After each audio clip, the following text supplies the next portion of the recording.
Hi, I'm Douglas Mason, President and CEO of Magnum Gold Corp, MGI and the TSX Venture Exchange. A 2015 drill program on the LH property intersected several high-grade gold intersections, including 11 meters of 20.66 grams per ton gold. Additional drill targets on the LH property have been identified by a 2018 drone airborne magnetic survey to further evaluate a pyrrhotite-enriched gold-bearing system. Please visit our website at magnumgoldcorp.com. You're listening to HowStreet.com radio, available online at TalkDigitalNetwork.com. Welcome to HowStreet.com radio, the online source for market opinions. Here is Jim Goddard. My guest is Hilliard MacBeth, author of the book When the Bubble Burst, Surviving the Canadian Real Estate Crash, second edition. He's also a portfolio manager and financial advisor in Edmonton. Welcome back to the show, Hilliard. Nice to be on, and this is our first show of the spring, because it feels like spring here in Edmonton anyway. What, you mean it's above minus 30? It's above zero even. It's like plus 3 or something, so scary, good. Yeah, I would guess it's probably going to be 8 or 10 degrees in Vancouver today. I saw on Twitter that that one of the courses, golf courses, is opening up today in Vancouver. So. Oh, yeah. Well, I mean, we had snow, so they had to close for a couple of weeks. Yeah. We did have winter for about a month. We joined Canada briefly. It's good for those people in Vancouver to experience that once in a while. So, the 737 MAX 8 grounded in Canada, is it because they're suspicious, or now they're just erring on the side of caution?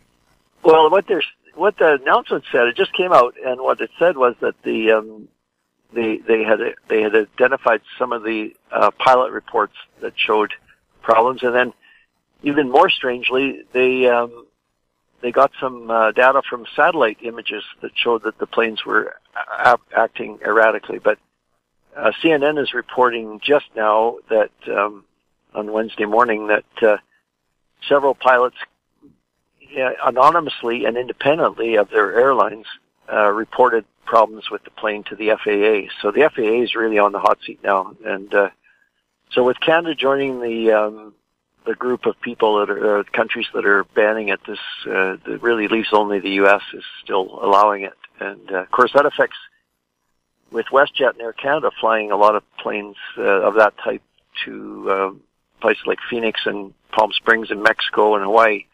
A lot of people's I guess late winter vacation plans are going to be disrupted if they can't find replacement planes. Yeah, you might have, oh my goodness, dig up some old abandoned DC-8 or something.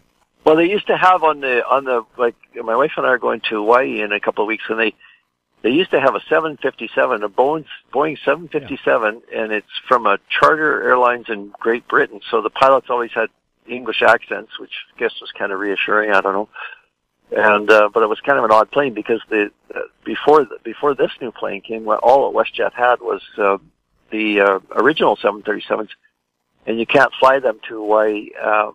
Well, you can, but you can only take about half a passenger load because you got to take so much fuel. So the economy will be affected by this if a lot of planes are grounded for a long time. But when you've had, I mean, pilots telling you that you're a pilot and the plane does things that normally you wouldn't expect, and it fights you and you have to turn off stuff that you never had to turn off before. Why would you design an airplane that goes against the natural training that pilots have received for the last 110 years? Yeah, I didn't understand that because the most basic instinct of a pilot, even with just a few hours training, is to push the nose down if the airspeed is declining and the plane feels like it's going to stall. And it gives you lots of indicators that it's going to stall. And I'm sure in the big planes there's like alarms that go off and stuff. But every pilot knows, all the way from the beginner on the Cessna, knows what to do at that. They just, without any hesitation, the pilot knows what to do in that situation. So why the computer has to take over, I don't understand that. It's really odd. But apparently the design of the plane, and I just learned this today, created this problem to some degree because they moved the engines to a different position, and then the the nose tends to tip a little bit too high sometimes in some situations. So I guess they felt they had to put this automatic correction in there, so the pilots wouldn't have to worry about it. But now they were saying that Boeing was saying that the pilots didn't know how to go through the checklist to get the autopilot turned off. Well, gee, it shouldn't be a checklist to turn off autopilot. It should just be one button to turn it off and, take over control. But it's a strange situation. Moving on to economic matters, the U.S. economy, does it look like it's stalling and about to perhaps auger in as well?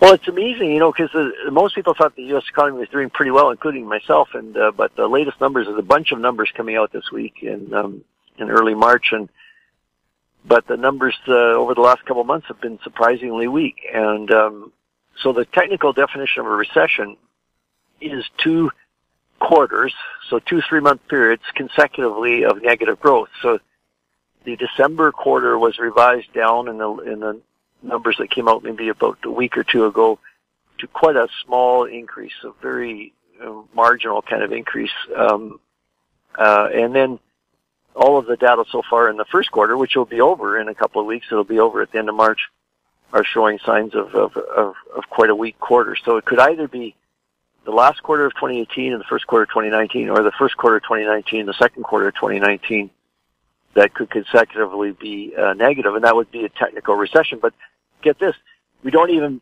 get that official recognition until the first report that comes out, which would be July 26th. So we won't actually know that we were in a recession today until 4 months from now. So, of course, that's not helpful with people trying to trade the market. So people are trying to figure out what's going on. But one of the warning signs is a significant slowdown in the pace of lending growth. And the economy just thrives on the consumer, and the consumer thrives on borrowing money to buy stuff. Are the banks being tougher with their lending of money? Do they have tougher rules or tougher qualifications now? Well, in the U.S., they never really recovered from 2009 in terms of banking and consumers, because the whole Fannie Mae, Freddie Mac thing, you and I have talked about that before, it's based on 30-year mortgages with a fixed interest rate. Well, nobody other than the government can afford to take on that risk, so that when they sort of kind of that whole system collapsed where the banks could sell their mortgages to Fannie Mae and Freddie Mac with no limit, the housing market never really recovered. And the housing market usually leads the economy out of the recovery. So there's been a mild recovery in housing in the U.S. since a decade ago when the recession ended, but it's been very, very substandard. And then this whole recovery in the U.S. has been the slowest recovery in growth since the Second World War. It's the worst of any of the 9 or 10 that we've had since then. So most people, I guess I was in this camp myself, didn't think we could have a recession in the U.S. without some kind of overheating first. That's usually what happens, but it looks like it might be slipping into very, very large amount of weakness without going through that stage of overheating, and then the Federal Reserve usually jacks interest rates up, and then you get the whole cycle starting over again. And maybe it's because the banks never really got back into gear with lending to households, because household spending is key, consumer spending is key, and unfortunately nowadays debt is essential to keep that thing going. We'll have more with Hilliard MacBeth right after this. MGX Minerals is revolutionizing the new energy economy with patented lithium extraction technology, replacing traditional solar evaporation using low-cost, low-energy nanofiltration. The first system of this paradigm shift technology is currently being commissioned. MGX Minerals trades on the CSE, symbol XMG, the OTCQB, symbol MGXMF, and Frankfurt, symbol 1MG. For more information, visit our website, mgxminerals.com. I'm Kelly Jennings, CEO of PowerBand Solutions.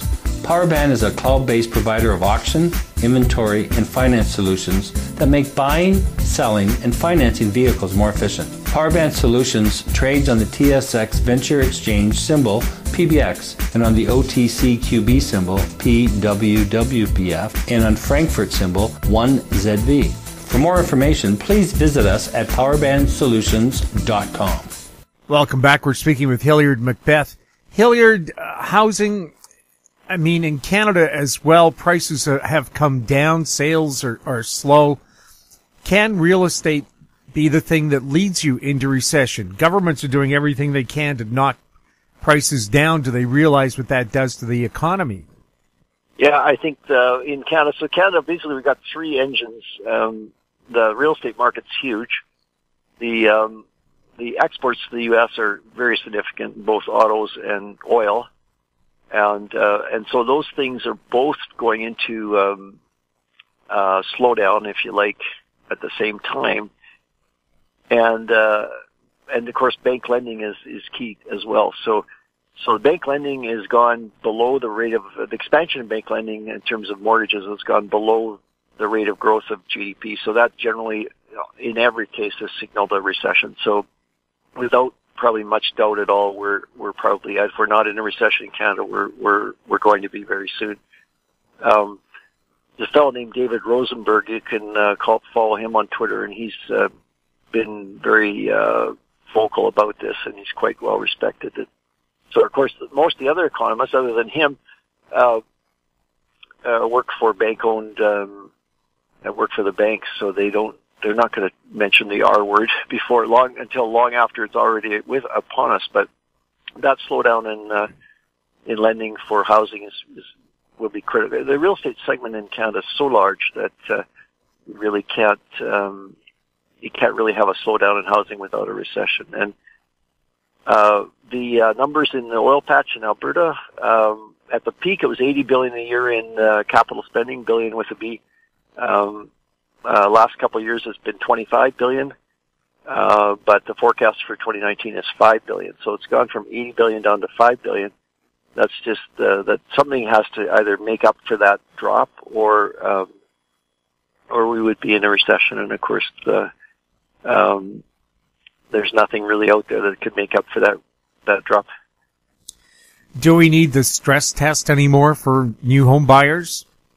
You know, I think we've gotten to the point now where the first-time buyers we're totally wrapped up in this fear of missing out, or the FOMO as they call it, and many of them still are. I still talk to somebody pretty much every day that's figuring that the first thing they need to do is buy a house, but that frenzy, that bubble, the sort of the euphoria thing is kind of fading now, and and then in the more expensive homes, which is really where it starts. The correction starts with the more expensive homes, not with the first-time buyer.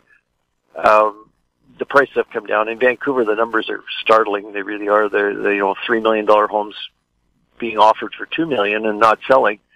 There's lots of incidents of 30-40% drops in the prices. And of course, if that $3 million home in West Van, for example, can't sell for $2 million, then nobody in their right mind would buy a 1,000 square foot condo for $1.5 million, which is sort of where the prices got to recently. So it impacts everything all the way down the chain, all the way down to the $500,000 townhome. And that's where we're at. And it's starting to happen. Toronto peaked a little bit later than Vancouver did. Vancouver peaked, almost 3 years ago now. And, Toronto peaked, almost exactly 2 years ago. It was April 2017. So the Terranet National Bank Home Price Index came out today, which is Wednesday, and it was the worst decline for the month of, I guess it was for the month of February, outside of a recession. It was the only one that was worse was February 2009, when we were right in the middle of that horrible global financial crisis. So it's really hard to imagine that removing the stress test next week in the federal budget would make any difference. Once prices start to come down, the buyers back off, and then you get the acceleration phase of the bursting of the bubble. We're well into the bursting of the bubble, and now we're getting into the correction, and eventually it'll evolve into a housing crash, which some people define as more than 30% decline, and maybe to be a little bit more stringent, you could say 40% decline in house prices. Well, in BC, we have a speculation tax, a foreign buyer tax, an education tax. Vancouver has a tax on vacant homes. Are these taxes also contributing to this downturn? Well, they might be. I think they're certainly not helping, but there's a downturn in other parts of Canada where they don't have all that. So it's Edmonton and Calgary, for example, we don't have any of those taxes, and it's a different situation. But prices were in that report that came out today. Prices dropped pretty severely in Edmonton and Calgary as well. In Edmonton and Calgary, it's more a question of oversupply. So they built too many, especially new homes. There's some phenomenal number of new homes in Alberta, like 5,000 or 6,000 sitting unsold. And of course, those are the people, the builders and developers are different from you and me in terms of their reaction to falling prices. They have much more pressure on them to sell as fast as they can. So they'll do everything they can, discounting, offering free trips to Mexico. They'll give you a car. They don't like to lower the price because that hurts all the people that bought just a month ago. But they will even do that. They will lower the price if they have to. So until that inventory is cleared, prices in Alberta will keep falling, and it'll take quite a while to clear that inventory at the current pace of sales. And even in Toronto, where there are some taxes, but not like Vancouver, prices are now starting to come down more rapidly, and more in the suburb areas around Toronto, the 905 category, as they call it. We'll have more with Hilliard MacBeth right after this. Hi, I'm Douglas Mason, President and CEO of Rainy Mountain Royalty Corp., RMO, on the TSX Venture Exchange. Rainy Mountain Royalty Corp. is a Canadian-based mineral exploration project generator. The company currently holds multiple property interests in Ontario with joint venture partners and is seeking further joint venture partners for other drill-ready properties in our portfolio. For more information, please visit our website at rmroyalty.com or call me at 604-922-2030. Don't miss out. Stay informed. Receive the HowStreet.com weekly recap with thought-provoking podcasts, radio, and articles delivered to your inbox. Sign up for the HowStreet.com weekly recap on our homepage at HowStreet.com. Welcome back. We're speaking with Hilliard MacBeth. Hilliard, does Tesla still plan to sell their cars only on the internet, or have they changed that decision? Well, I guess they reversed themselves a little bit. They said they weren't going to close. Initially, they said they were going to close all of their showrooms, and now they're talking about keeping some of them open. Now, I've been through this 3 times now. So I bought my first one almost entirely online because I was based in Edmonton, and the nearest showroom was Vancouver. Then they opened a showroom in Calgary. So when I upgraded my Model S to a newer Model S, I did it through them in Calgary. And then recently, my wife bought a Model 3 just in November. So, and we did that through Calgary as well. But the reality was we actually were doing it online. It was always interesting because we would be talking to the people in Calgary, and they would say, yeah, okay, and then just go online, and they kept nudging us towards going online. So really, in the end, what happens is you do all of your buying online, and then the question of delivery. Well, you can pick the car up at the service center, or they just deliver it right to your home. So the reality was they already were doing like 80% online, and now they just want to do that final nudge. But the other thing that they're doing on March the 14th is they're bringing out their new car, which is the Model Y. Now you can actually buy it tomorrow, Thursday, March 14th. You can order it starting tomorrow, so they'll have a big announcement. And that is very significant because the sedan sales in North America are only about half of SUV sales. So SUV sales are about 68% of the total sales last year in the U.S. compared to SUV and light trucks, I should say that, and the sedans were only about 32%. So So they're addressing a much larger market by bringing out what they call the Y model, which is going to be similar to the Model 3, but it's going to be an SUV rather than, it'll be about 10% bigger than the Model 3. So that's the big news they've got this week. And they haven't said, I guess tomorrow they'll say where they're going to build it. I think they're going to build it in Nevada because they don't have room to build it in California, but maybe they'll build it in China. Who knows? Well, there's those empty GM plants about to happen in Ontario and Detroit.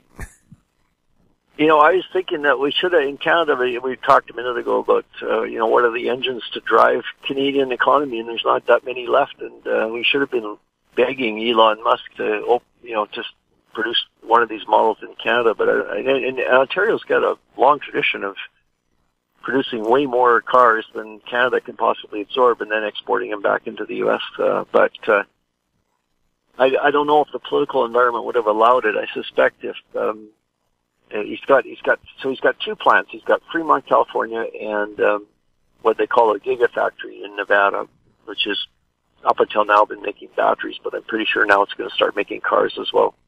It's a very large physical plant, the largest building in the world, apparently. So they can make room to run a production line there as well. So that's probably where it'll go. But yeah, it's too bad we didn't. And they have announced they're going to start building cars in China because of the problems with exporting cars into China. It's not that easy to do. So and they probably will want eventually to have a plant in Europe. But in Europe, they shouldn't have any trouble at all finding an abandoned diesel manufacturing plant or something like that. There's lots of car manufacturing in Europe. Yes, Volkswagen pretty well killed the diesel industry, didn't it? Volkswagen just announced that they're going to do 22 million cars of electric. Now, they didn't say if it's hybrid or all electric over the next 10 years. But the problem with that is that they're producing 11 million cars a year, so they're really only talking about 20% of their production. Still, 80% of it's still going to be diesel and gas and all that stuff. So it's not as impressive as it sounds on the surface. But I believe the Volkswagen e-car is going to be quite affordable. They announced it. I saw that they talked about 30,000 euros, which puts it right around similar to say a Model 3 or a Y with some of the extras. The Model 3 with nothing, just the bare bones version would be a little bit cheaper than that. But it's not even they keep announcing these things, but they don't even have a picture of it as to what it's going to look like yet. They're a long way away from manufacturing it. Hilliard, thank you so much for being on the show. Nice to be on your show again. My guest has been Hilliard MacBeth, author of the second edition of When the Bubble Burst, Surviving the Canadian Real Estate Crash. His website, macbethgroup.com. You're listening to HowStreet.com radio. Find us on Twitter at HowStreet. Our YouTube channel is Talk Digital Network. If you have any questions for Hilliard or any of our other guests, you can send them to info@HowStreet.com. I'm Jim Goddard. Thanks for listening. Comments made on HowStreet.com radio are an expression of opinion only and should not be construed in any matter whatsoever as recommendations to buy or sell any financial instrument at any time. Available online at TalkDigitalNetwork.com. HowStreet.com radio is a production of HowStreet Media Incorporated.